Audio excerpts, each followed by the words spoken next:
Hey family, hey family. Hello, hello, hello. It's Tevra Francis with New Jersey in Color. Thank you for joining. This is a fantastic week so far.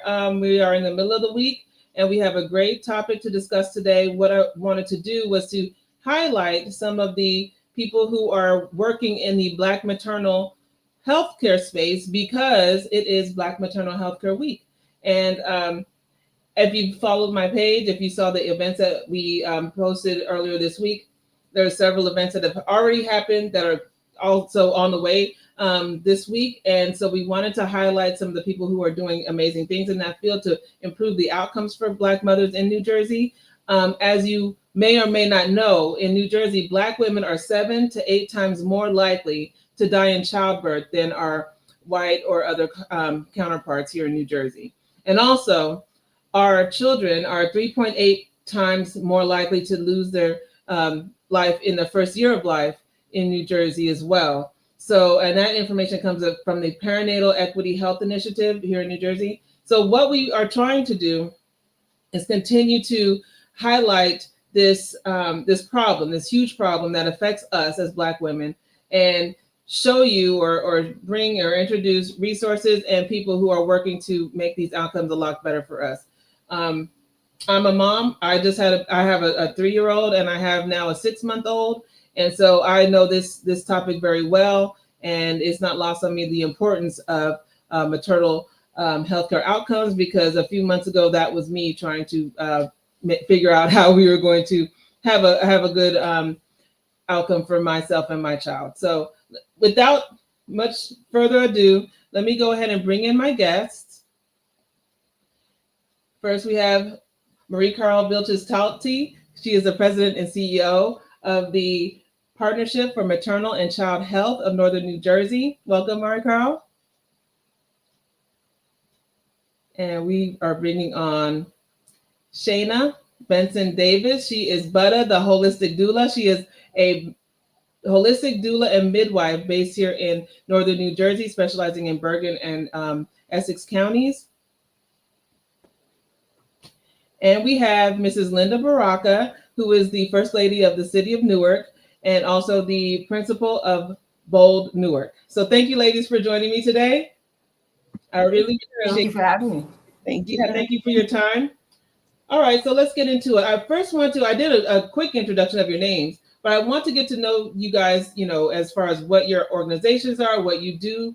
And so let's just go around the circle and just introduce ourselves, our and why we are in this space. So Chena, I'll start with you.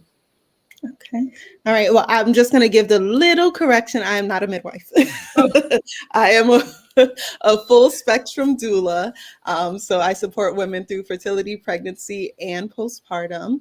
I have been a full spectrum doula serving Northern New Jersey for the past 8 years. And I love the work that I do. I'm community based. I am a doula who also takes Medicaid, which not all doulas do. And that's mainly because I wanted to make sure that the right people were being connected with me. And not to say that everybody doesn't need a doula, because they do. But if we're being very real about our maternal mortality rates and the rates of our babies dying as well for Black and brown women, we know that the community of which I am serving is the community that just needs that little extra. So that is what I do, and that is what I'm here for. So thanks again for having me. Thank you so much. Mariekarl. Hello. I'm the president and CEO at the Partnership for Maternal and Child Health of Northern New Jersey. I'm one of 3 consortia. So I cover the 8 counties of Northern New Jersey, where we support women, we support pregnancy. Basically, we support the lifespan. So we support women for antepartum, postpartum, intrapartum, through education, advocacy, and legislation. So it's really about empowering and amplifying voices. So as you see, my shirt here says maternal health starts with equity. It's about equity and access, making sure people are educated for their rights, knowing what they are entitled to, and knowing what they're supposed to have and what they're supposed to know.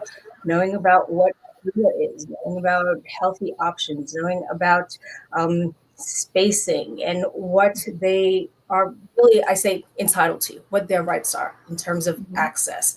And once they know what their rights are, then they can advocate for themselves. So that's really the long and the short of it. Thank you. Thank you so much. Mrs. So thank Baraka? you for having me. Good afternoon. Thank you so much for hosting this. I am Linda Baraka of the city of Newark, hopefully of the state of New Jersey really soon. Um, my husband obviously is mayor of the city of Newark, and in that capacity, people expect the first lady to champion some certain things. And so, women's issues, children's issues have been something that I have felt deeply about in the last 10 years or so, being in this role. And so, maternal health, obviously, as a Black woman, as a Black mother, has been one of those issues that I have wanted to champion and draw attention to, particularly during this week at Black Maternal Health Week, especially considering all the things that you mentioned, right? The rate of which Black women are dying, the rate at which our babies are dying is an issue that's very near and dear to me. So with that said, thank you, Mrs. Baraka. So with that said, you did mention your husband's run for governor, so we'll just touch on that for a quick second. How's it going? How are you on the campaign trail? How are things going? How can Oh, we thank you support? so much. Thank you. I mean, it's going really well. We need people to know that the election is June 10th. Obviously, we want you to vote for Mayor Baraka, not only because, it'll be a historic election in the state of New Jersey, but because he's the best candidate, right? If you have an opportunity to look at some of the policies, progressive policies that he's enacted in the city of Newark, we're hoping to take that to the state of New Jersey. And Mayor Baraka has a saying that people that are closest to the problems usually have the best solutions. And so I really believe that for the state of New Jersey, and I hope that you guys consider Mayor Baraka as your candidate. Okay, good. That was very succinct. I like it. And so, with that, if you have questions about your registration, or if you need to register to vote, if you just want to check your current registration just to make sure you haven't been kicked off the rolls, do that now at well, not now, but after this after this telecast at vote.nj.gov, where you have all of the voter registration and polling information that you need. Vote.nj.gov, and that's the end of that part. And this is not in any way to be applied to any endorsement by any of the organizations listed here. We just wanted to talk to the First Lady, okay? And so, with that, my first question is, as Black women, we now know the statistics, right? I just said, how we're 7 to 8 times more likely to die in childbirth. We are all three of us, or all four of us, are mothers. So, how was your own birth experience part of your journey, as far as like how it influenced your work in this space? Yeah, I'll start. For me, I had my first child in 2019, and it was around the time that we saw that I think New Jersey was like 47th or something like that in terms of the ranking. And First Lady Tammy Murphy had began to champion this issue. And so when I went to my doctor's appointment, I literally had to tell my doctor, I do not want to die. Right. And so that for me, I had to put her on notice that, like, listen, you're going to listen to me. I'm going to listen to you and That's funny. respect you, but you also have to listen and trust that I'm a Black woman in this state and I know the outcomes. And so that's where, for me, it kind of started personally in terms of advocating for myself and then being aware of the issues that affect Black mothers.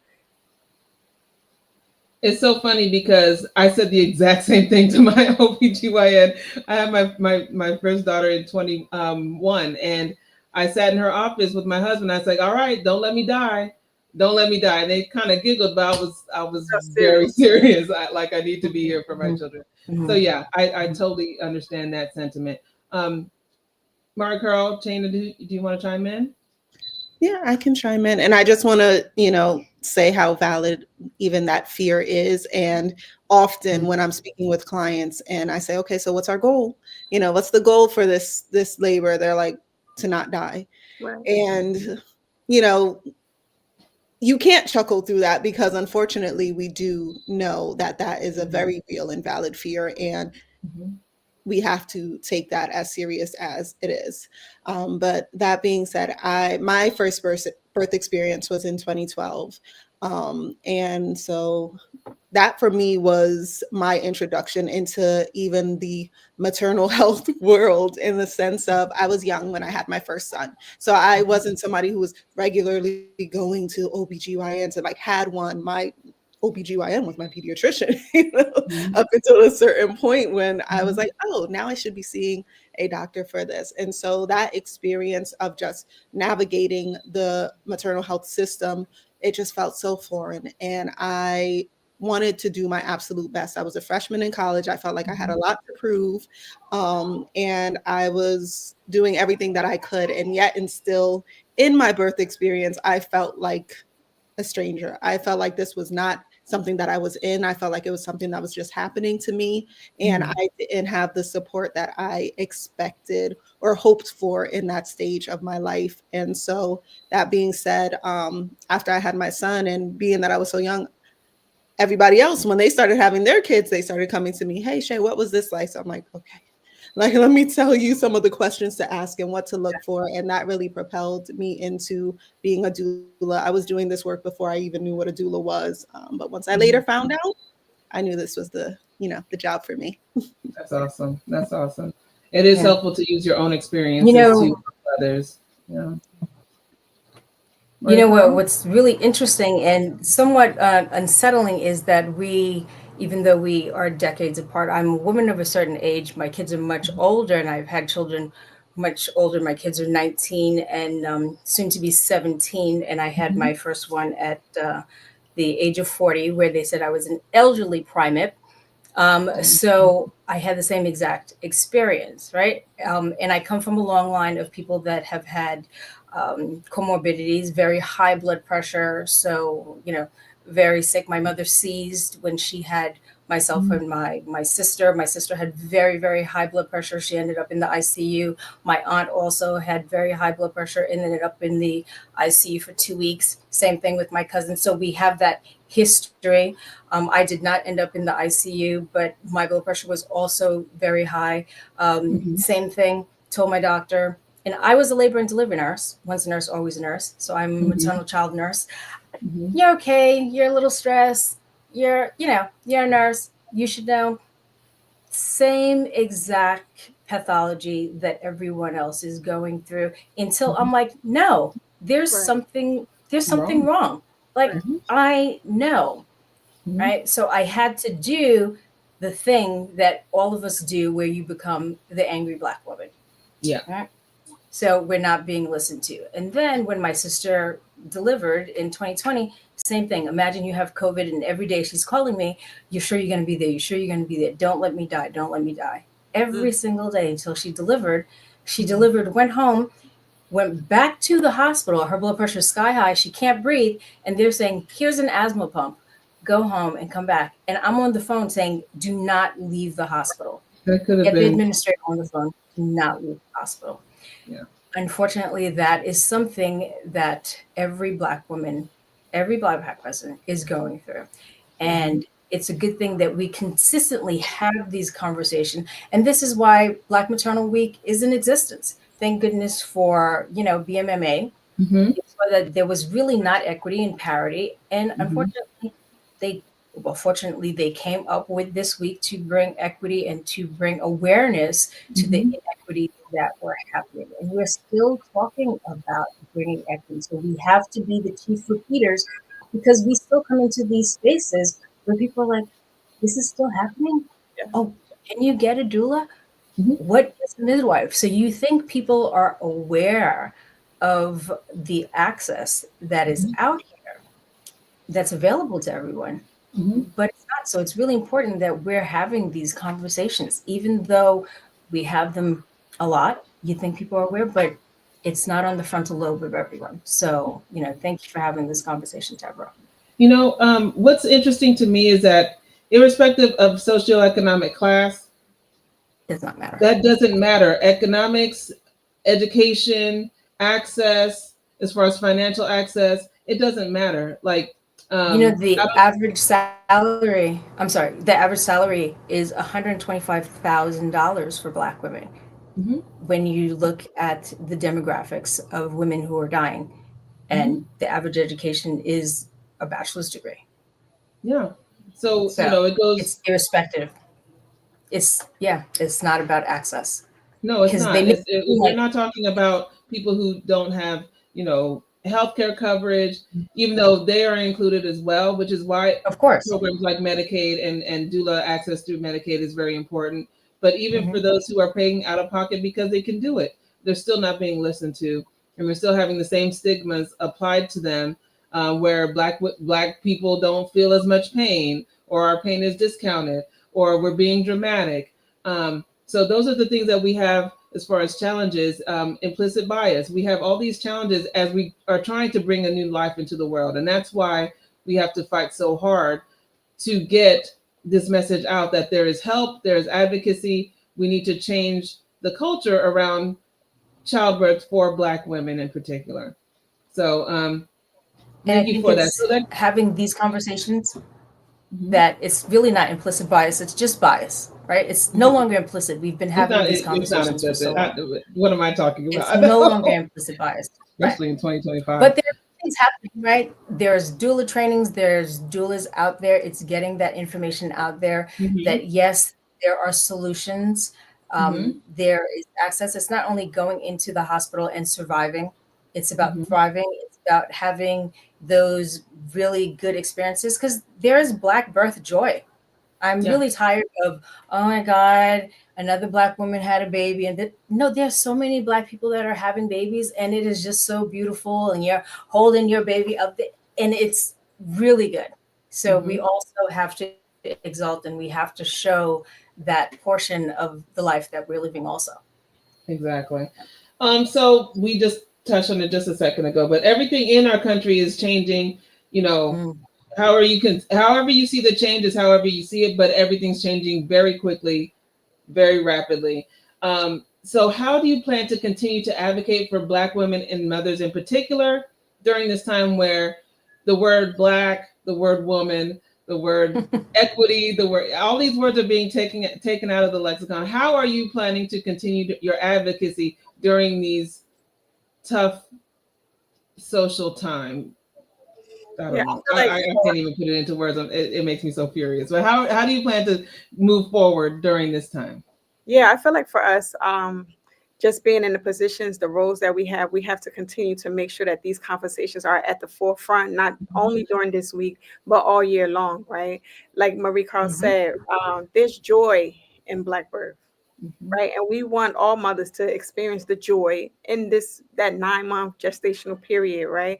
And so we have to make sure that we continue to have these conversations, but have these conversations not to scare people, but to empower them to act on their own behalf, to act on the mom's behalf in where she's incapacitated. Right. We have to make sure that we have these conversations. You guys had talked about the bias earlier. I did a program with Congresswoman McIver this week, and she said it plainly. Racism. Right? And we can't be afraid to say that. Racism is a part of the reason why we have these stark statistics for Black women. And so we have to continue to put that to the front and say, listen, we need to do things to change systemic racism in this country, not only around maternal mortality, but around things that happens to Black people. With that said, First Lady, so I want to go on towards the positive. So what strides have you as an individual been making that have improved over this? To my recollection, we've only been talking about these statistics since the numbers came out like around 2021, 2022. So since then, have you seen any improvements?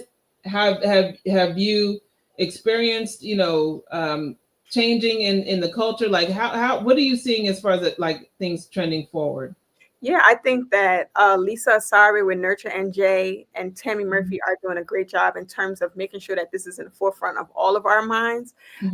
New Jersey, I talked about where their numbers were like in, I think it was 2019, 2018. But New Jersey is now at 28. So we're trending in the right direction.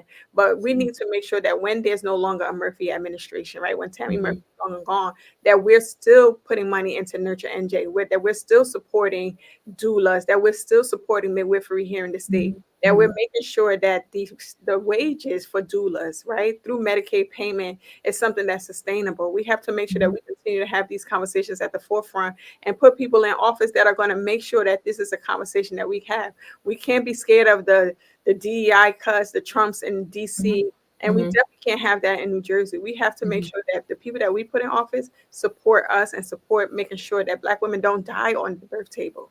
Exactly. So here's a follow-up question just for you, Mrs. Baraka. So if elected, and if you go to, Trenton, do you plan to continue the Nurture NJ program? Absolutely. If my husband's elected, right? I think that the Nurture NJ program is a great program. Again, the strides that they're making. I just did a podcast right before I got on this, where they're doing the community-based doula training, right? And so they're bringing doula trainers right into the communities where the people are and empowering the women to become doulas for moms, for teen moms, for moms who don't have access to pay for it privately. And I think that's really important. And then taking it a step further, and then Nurture NJ is also doing the midwifery training.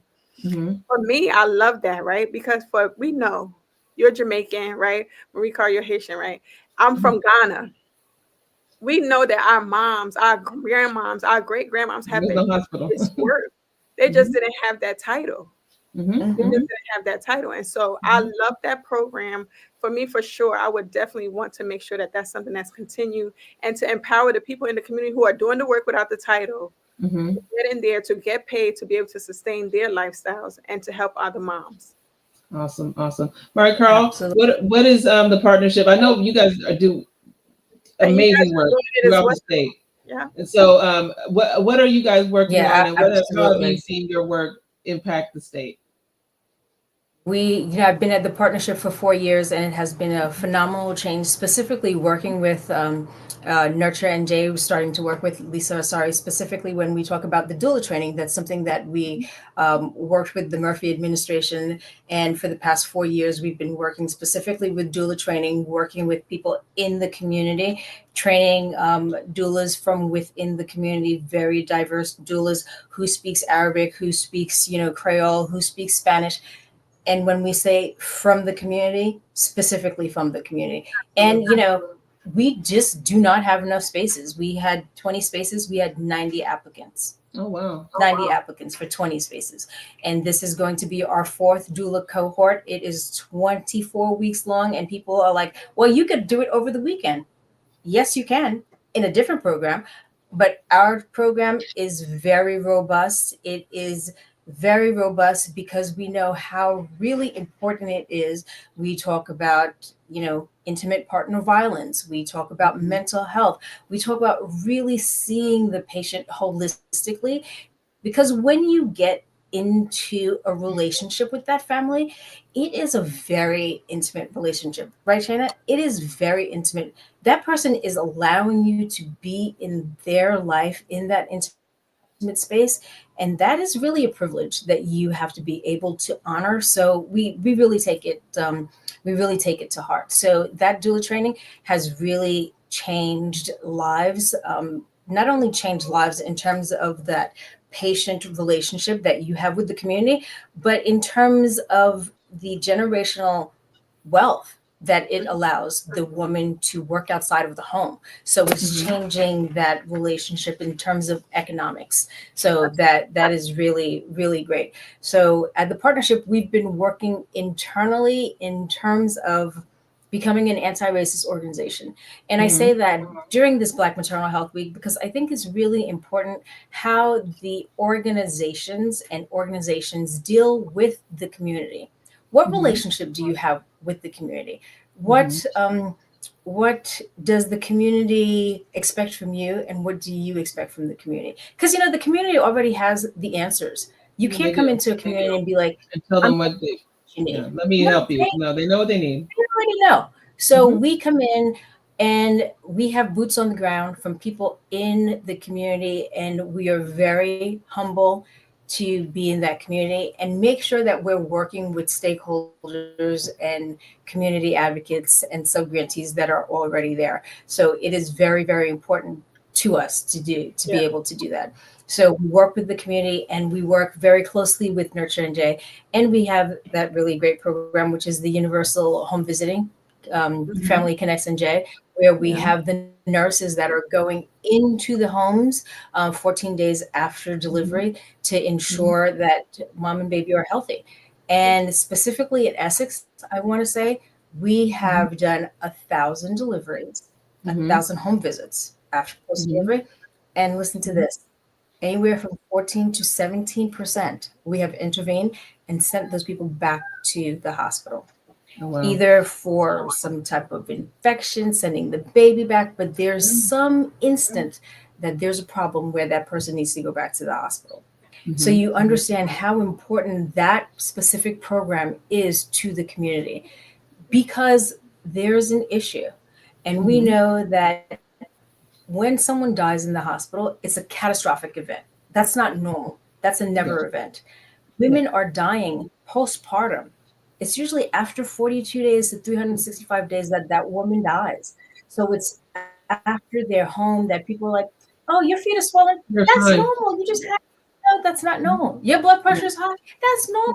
No, that is not normal. So you need someone to come into the home.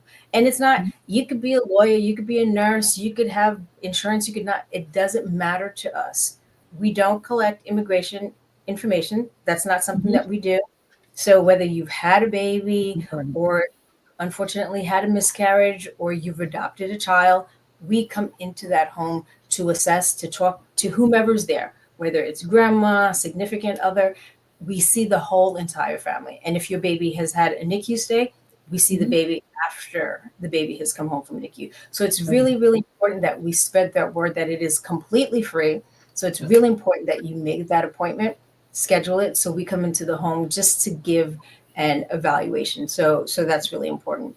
And then we have a couple of things coming up specifically for Black maternal work. And when you're talking about joy, tomorrow, actually, I'll be in Jersey City with, I believe, Councilman Denise Riley, talking about reclaiming and just thriving and talking about what's happening in the community, because I believe it's about repeating ourselves over and over again about education and again about access. Yes. What is it that we should have? What is it that we should know about our health as Black women? And everybody thinks, oh, it's about abortion. It's not about abortion. It is about women's health care. What should you know about your own health? What should you know about menopause? What should you know about family planning? So you can keep yourself healthy. Because we know that women make 80% of the health choices. And if we're not well, dad is not going to the doctor, grandma's not going to her visit. Yeah. The whole society is sick, right? Yes. So maternal health is really about population health. So that's really, really important. Thank you so much for that. So Shay, I have a question specifically for you, because Sorry, China. you are directly working with mothers in the, at-home births, you're in the hospital, you're in all of these different situations, pre-birth, postpartum, everything else. What are you, as a doula, how are you received when you go into these establishments? hospital rooms? I don't know if you doula during C-section. Like how does that work? Just so people can get an idea as to what it means to have and quick story. So with our first child, my husband is a physician, but I was like, well, we might need a doula, I always had it in my mind, this is something for rich people. Like I just always had it in my mind, like you have your almost like your concierge for your childbirth. And, we were like, okay, we don't need that. But now that it's gotten to be something that people are really talking about, now I have a better understanding. So tell us about your, like, a day in the life really quickly as a doula. Yeah, I can say, thankfully, in the more recent days, I've been more well received, but it's rough. It is rough out there, and I completely get it. And I mentor doulas, and I tell my mentees, I'm like, you have to have thick skin, and you have to also be able to separate yourself from some of the feelings you may have of the people in the space, right? Because you have to show up as a strength and a pillar for this client. So it doesn't matter if this was your doctor back in the day, if you have a connection, this is triggering for you, it's equally triggering for mom. We have to be able to put on that doula hat and stay there and be secure and be there for our clients. And so I've had my handfuls of situations where you can tell right away that a doctor is not impressed to see me walk through the doors. And there's even some hospitals that I won't say I'm a doula going into. To this day, there's certain hospitals that I won't say I'm a doula. I'm like, I'm a friend. They're like, you were the friend of the last person who was here. You were here last weekend. I know a lot of people, but it's really a 50-50. I can say we don't have as many providers of color as I would hope to see. And I'm really excited about the upcoming programs and the opportunities for more women and men of color to become providers and midwives. But sometimes when they see me, they're in their white coats and I'm in my, doula scrubs. It's like, and you are. And I've had even situations where the doctor would walk in and would ask everybody in the room, like the nurses, like, who's that over there? I see you, you see me, you can ask me a question. We can have a whole conversation. I can speak, and you really have to have thick skin as a doula. You have to be comfortable with asserting yourself just a little bit. And it's never, you never want to be distasteful, but if a doctor walks in the door and they don't introduce themselves right away, I know, introduce myself. Hey, I'm Shay, I'm the doula, unless it's those other hospitals that I'm talking about where I won't say who I am because I'm observing.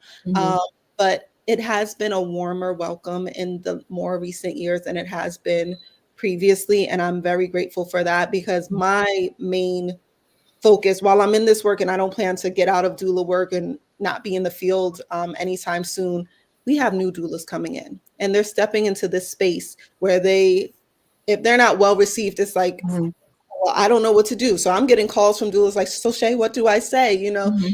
It's hard. It's hard out there. And if you have an established presence and if you haven't been in the community much or lately, and this is a doctor's first time seeing you or your first time stepping into this hospital space, it can be very hard. We have a few birth centers in New Jersey. Thankfully, they push for doulas. And they often said, like, if you're birthing at the center, you need to have a doula, right?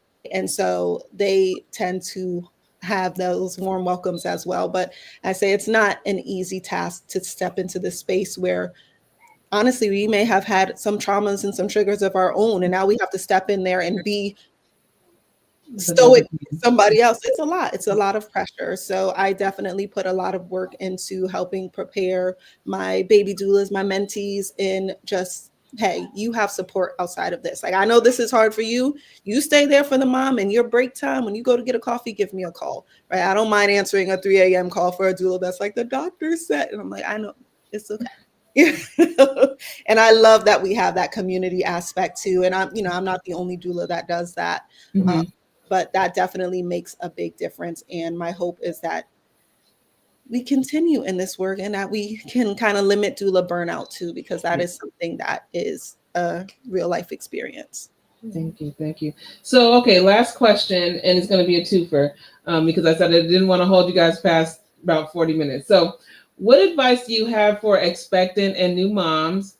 And then wrap up with just telling us where we can find you and your social media. So we'll start with Mariekarl.